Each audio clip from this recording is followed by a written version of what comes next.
Alright, hi, my name is Tanner Burton, and I did my financial analysis project on LululemonAthletica.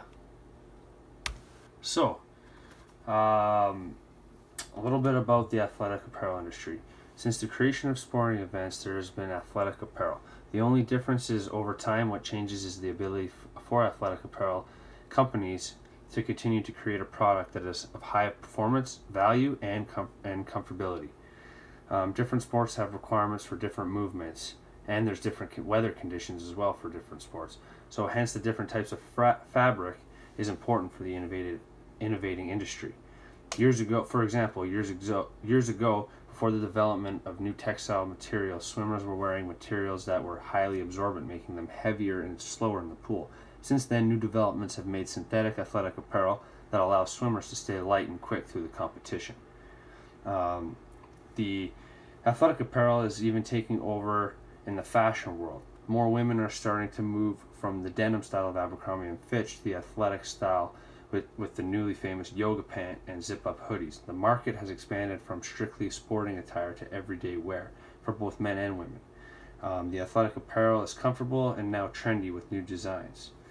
Some of the top brands in the athletic apparel industry: Lululemon, Nike, Under Armour, Reebok, Adidas, and there are also companies like Dick's Sporting Goods who sell a variety of Nike, Reebok, and Adidas and Under Armour, but also knockoff brands. So there's a lot of competition in the industry. But the market is looking to grow. Business Insider suggests that the sports and fitness clothing market is going to grow upwards to around $231.7 billion by 2024.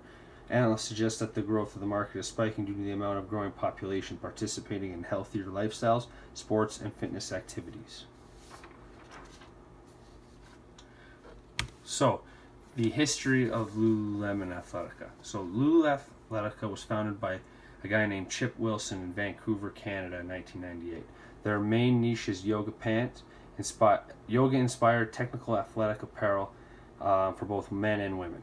It started as a design studio during the day and a yoga studio at night, and then quickly transformed into a studio in just a strict store in November 2000 in Vancouver, Canada.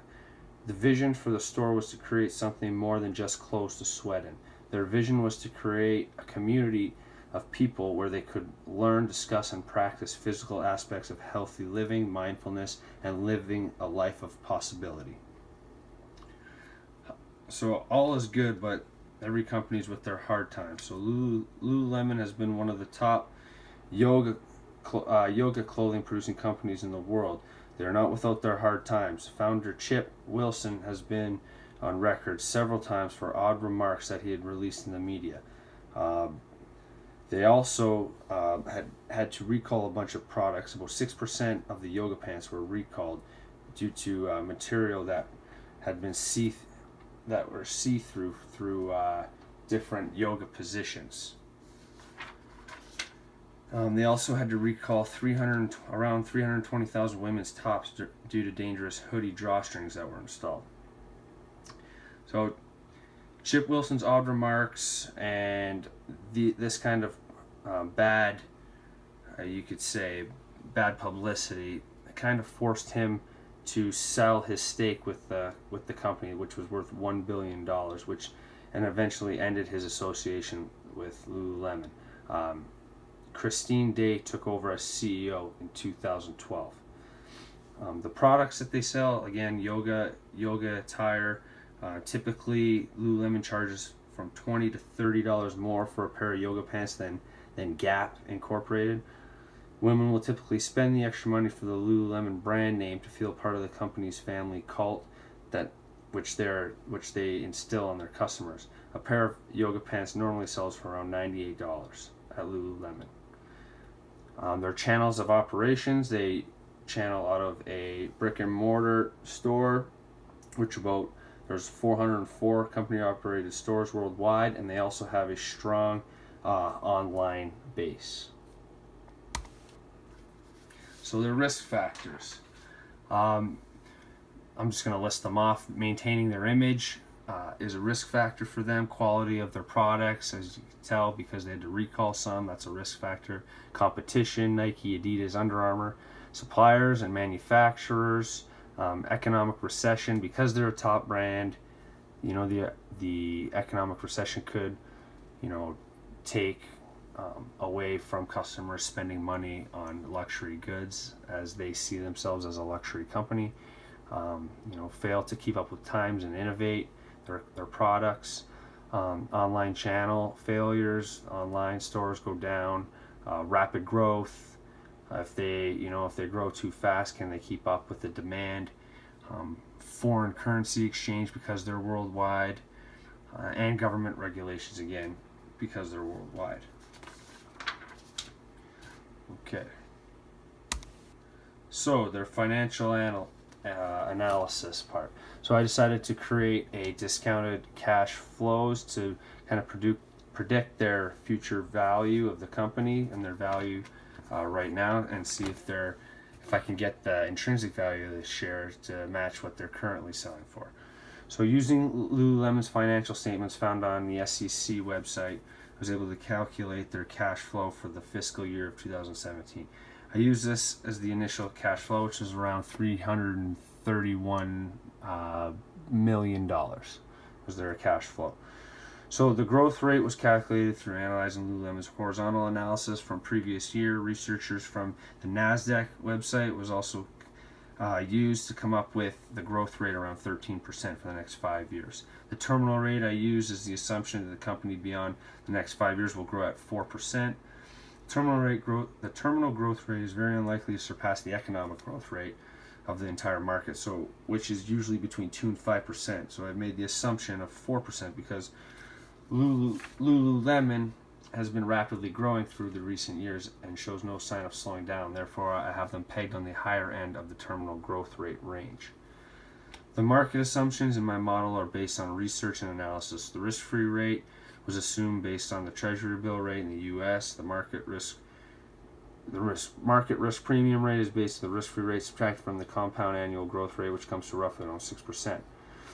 Then I use valueline.com to come up with the beta of 1, and which is pretty steady, meaning that it's not overly risky, but also has potential to allow investors to make a decent return on investment. The higher the beta, the riskier the investment, and vice versa. So a beta of 1 is a promising indication for a healthy company. The market value of the equity was found at valueline.com. This, which is the market value of the equity, roughly $13 billion. So they have an effective tax rate of 30%, and then plugging all this into the model that I created in Excel, it comes out the weighted average cost of capital is about 8.2%. So by finding the future cash flows of Lululemon, it allowed me to find the future value of the firm, which is important for me as an investor because I need to know if the company is going to be solvent.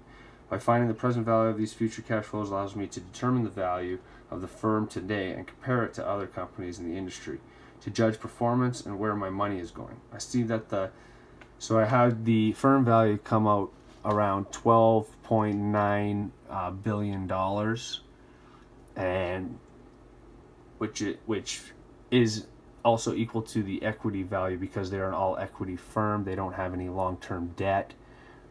So yeah, they're strictly financed through equity,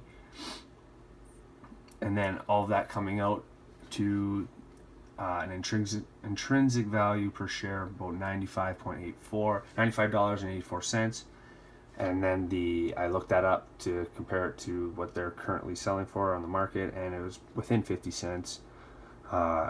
And what they're selling for right now is about $96.31. So I got it pretty close to what actually happening, therefore allowing my assumptions to be pretty much correct. So I found that this was an appropriate analysis to find, the value of Lululemon. So some financial ratios. The first, I'm going to look at the current ratio. So most companies in this industry, as you can see, are running at about a 2.61. That's the industry average of their current ratio. And you can see Lululemon is roughly at 4.91. This is due to the nature of the business being a retail store. So they're really liquid. They have the ability to reach, they have the ability to pay obligations, or emergencies. They can liquidate easier. They're ahead of the industry average. So their solvency ratios, their debt to total asset and debt to total equity ratios are 0, because they are a company that is financed by equity. They don't have any long-term debt. Therefore, these ratios are really a non-factor. All of their capital improvements are financed through equity. And then their profitability ratios, they have an ROA of 14.15% when the industry average is 7.57%. So they're well beyond the industry average, probably due to the fact that they are a premier company who charges $20 or $30 more for their yoga pant than their competitor, which makes up the industry.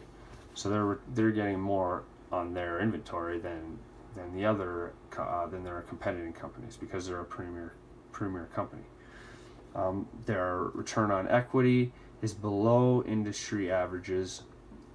Their return on equity is below industry averages, which is due to the fact that their product line is limited, because they're strictly doing yoga and those simple sports. But then you have Nike and Under Armour, who are in football, hockey, baseball. They have a whole bunch of different product lines, so it kind of makes sense. And then Lululemon's gross profit margin, which is 52.8% this year, and compared to the industry average around 44.86. So they're well beyond the industry average, which gives a good indicator that Lululemon is maximizing their cost of goods sold compared to their competitor. This adds value to the company. For every dollar of revenue, Lululemon is making a net income of almost 53 cents on that dollar of revenue for 2018.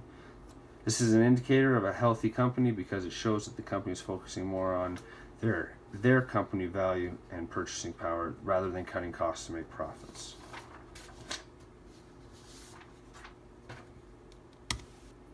So evaluating their stock. First, the beta of 1, like I said earlier, is very appealing to investors. Not too high, it's not too low. Generally speaking, over a beta of 1 is risky, and under a beta of 1 is safe. A beta right at 1 seems to be a safe investment with potential for decent returns, which makes Lululemon appealing for an investment. Their dividends. Lululemon is a company that does not pay out dividends, which means they do not share their profits with their investors at this point in time. Instead, they reinvest their money into a company. In the future, they may decide to declare dividends and pay investors. However, they do not as of now. To some investors, this is discouraging, as some invest to receive money. However, to others, it's not so alarming, as they like to see the company reinvest in themselves or make charitable donations. This allows the company to continue to grow and give back to the community or to a good cause, respectively. So their earnings per share. The measure of profitability, Lululemon's EPS ratio is $2.01. This is among averages of the apparel industry. After finding the EPS, you can divide to get the price earnings ratio, which refers to how much an investor needs to pay in a company to earn $1 of earnings. So their PE ratio is $47.84, meaning that an investor will have to pay $47.84 to earn $1 of current earnings. This is good to know, because it is a good indicator of how well the company is going to perform in the future. For instance, Nike has a PE ratio of $28.60 and a beta of 0.5, which shows that Nike has less potential to grow compared to Lululemon, because Lululemon has a higher beta. Meaning they're more of a riskier investment, and they have a higher PE ratio, which, as stated before, is a good indicator of growth for Lululemon. And lastly, their stock price of Lululemon has has been steadily increasing since the company went public. It has a current 5-year trend of constant growth. It doesn't seem to be slowing down. The stock price is currently trading at $96.31, which is up $1.02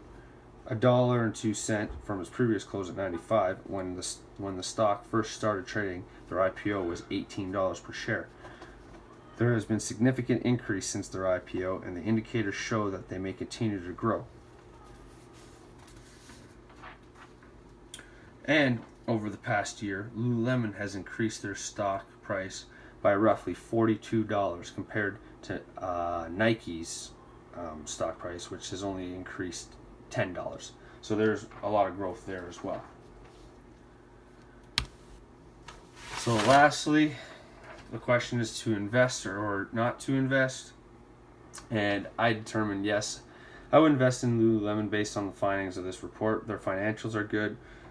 Their stock price is constantly increasing. The market is trending in the right direction, and they are now established as a premier company. And everybody that's healthy lifestyle or anything like that, they all go to Lululemon to get their yoga pants. So it's a premier brand. They pride themselves on their brand name. They treat their employees right. They are an overall good company doing great things. So I think it is a smart investment. Thank you for listening to this presentation. Again, my name is Tanner Burton. Thanks again.